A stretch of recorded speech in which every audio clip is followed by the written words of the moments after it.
قاوەخانە و کتێبخانە ئەگەرچی لە دەربڕیندا هاوشێوەیەکن ماوەیەکە بەشێکی قاوەخانەکان دەکرێنە کتێبخانە چونکە بەم پرۆژەیە دەیانەوێت جارێکی دیکە خوێنەر بە کتێب ئاش بکەنەوە بۆیە بە کتێبی ڕەنگا و ڕەنگ و ڕەفەی جیاواز قاوەخانەکانیان دەڕازێنەوە.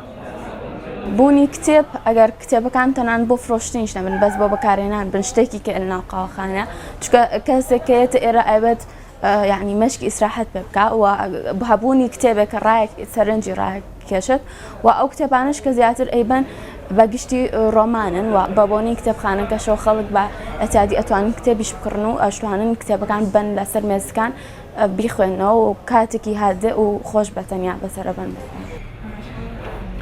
ئەو کللتورە هەرچەندە لای خەڵکی نوێیە بەڵام وەک خۆیان دەڵێن کارێکی تەواو گونجاوە چونکە لەگەڵ کات بەسەربردندا دەرفەتێکیش بۆ خوێندنەوە دەکرێتەوە ئەمە لە کاتێکدایە خوێندکاران لە پشووی هاویندان و کاتیان بۆ خوێندنەوە زیاترە.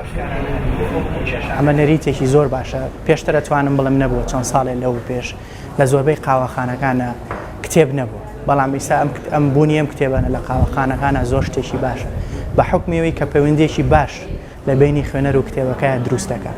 ئەو ساڵەوات چێت کە هەندێک کەس چوو بێ بۆ قاوەخانەکە بەس بنبەستی قاوە خواردنەوە چوو بێت. ژمارەی ئەو کتێبانەی لە نێو قاوەخانەی کللتوریدا هەیە زیاتر لە 2000 ناونیشانە بەڵام بەشی زۆری خوێنەران بە دوای ڕۆمان و شێعردا دەگەڕێن و هەندێکیش لەو خوێنەرانە چاوەڕوانی ئەو کتێبانن کە لەژێر چاپدان.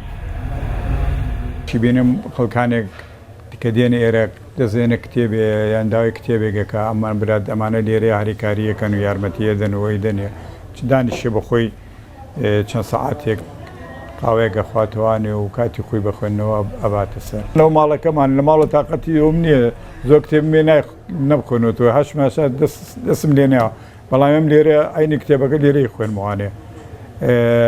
بۆ لێرە زۆر گونجاوە زۆر خۆشترێت لەگەڵ خوێنەوەشەوە یەک برادەرە بینی قسەیەکەکەی شتێکەکەی تۆمە.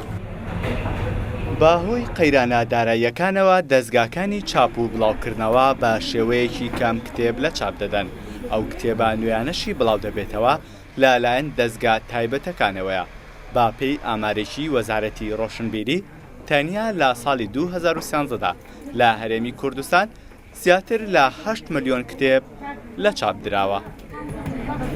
بەشێکی بەرچاوی ئەو نوێگەریانەی کە سەر هەڵدەدەن ڕەنگە لە سەرەتادا بە شێوەیەکی بەرچاو پێشوازی لێ نەکرێت بەڵام پرۆژەی بەستنەوەی کتێبخانە و قاوەخانەکان پێکەوە هەر بەزوویی چووە نێو خەڵک.